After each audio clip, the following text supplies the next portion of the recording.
when they pulled me out of the wreckage, I was laying there. It felt like I felt alone, and that's what I felt like. I felt alone that night. The night before I had my discharge, I was like, I'm a soldier. I'm that tanky. That's my job. And when I woke up, I wasn't. Yeah, it felt like I felt lonely, and I felt, yeah, that's it. What do I do now? I felt lost.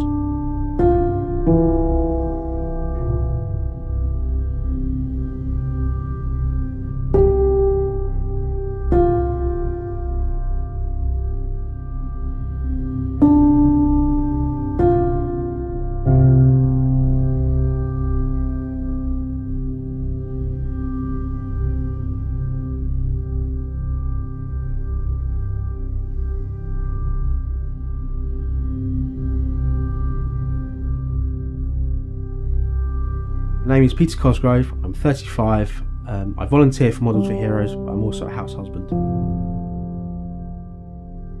I served for 8 years in the 2nd Royal Tank Regiment as a driver and gunner on Challenger 2 tanks.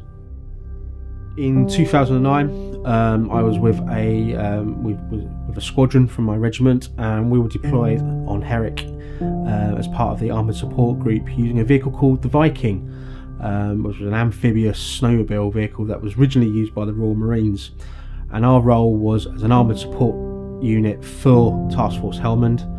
And at the end of my tour, we were doing one of our last op on the ground, and I was lead vehicle, and I was involved in an IED strike on my vehicle, which resulted in foot and leg injuries due to the blast.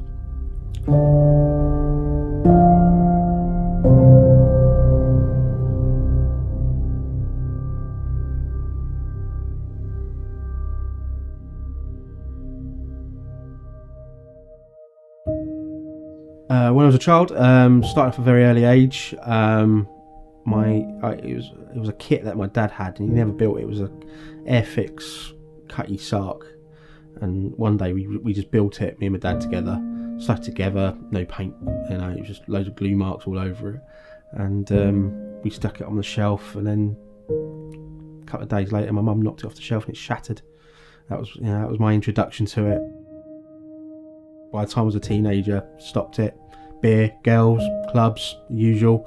You didn't want to say that your model mate, because all the girls would go, "You're boring." And then I joined the army, and eventually, yeah. So the incident happened. It was a joke present for the Christmas I came home from Selly Oak, and I was given a big box. And in the box was a Revell 137 Tiger Moth, and inside there was the kit, but also a ticket to go flying in one, which goes back to just before I went to Afghanistan.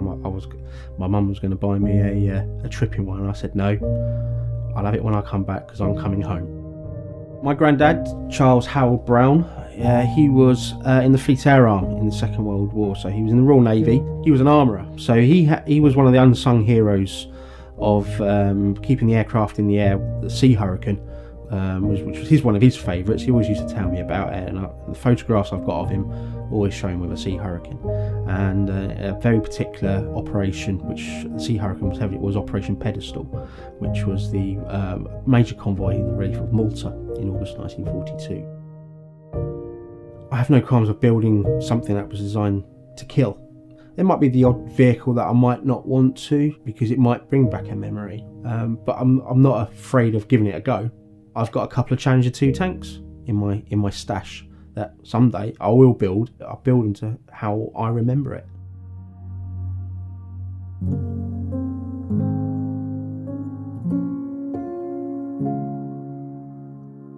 I volunteer with Models for Heroes, and I volunteer not far from here in Aylesford, and I have a small little group who come on every month, and we sit down, we model mate, we have a bit of banter as the best. That's what people in the armed forces are well known for. We like having a little bit of a giggle, and it's a way of socialising, and we can all have a chat while bending a bit of plastic, really. Models Heroes gives a lot of benefits. It's a good way of socialising, meeting other people who are in the same boat, as you could say. You know, giving someone an idea to be creative. They might sit down, concentrate on building something, or take their mind off their problems. It's another tool in the toolbox, really, of coping. Over the last 2 years I've been with them, I've been able to give something back by volunteering and running a session. Years ago he was like, oh, he's got PTSD, right, we'll get rid of him, you're a nutcase or something like that. I think now people are accepting it. This, it's one of the traits of going to war, doing your job, seeing upsetting situations. It will stay with us forever in today's society, with not just the military, emergency service, anything, have dealt with a traumatic situation. It's bringing it to light that it's not a stigma, it's not something bad. It's what people live, it's what people are living with, it's a part of our lives now. So yeah, I think times have changed, and the message is getting put across.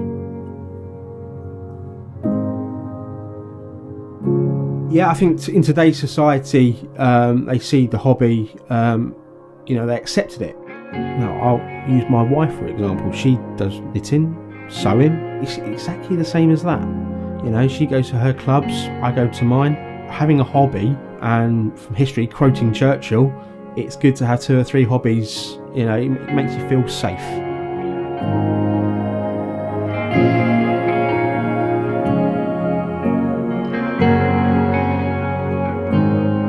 I've now come to realise that there's people out there. There's the charities, Help for Heroes, British Legion, Combat Stress.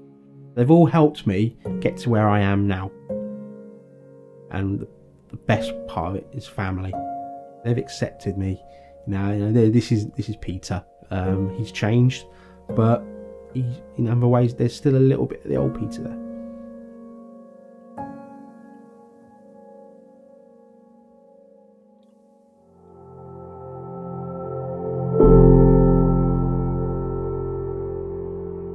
No, I didn't think I had a future because of what it can bring on. It's a sorry.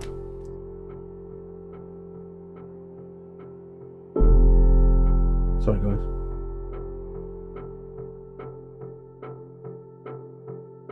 Models of Heroes, they've helped me in many ways. Helped me to meet fellow modelers, get out there as a volunteer and actually help fellow veterans who are in need of support. When I got flown back into Brize Norton, I saw 2 Vikings on the flight pan being loaded onto a Galaxy transport, and that brought a tear to my eye. I don't want to just walk away from it. It's part of my life, really, and if that's there, that's there. I'll shed my tear, move on. I've grown up around all these vehicles and history, and it's something I don't want to just block away. I think it's something that a doctor or a specialist could prescribe to someone. If they want something to keep those bad days at bay, or to take their mind off it, I would say give it a go yourself, and don't knock until you've tried it.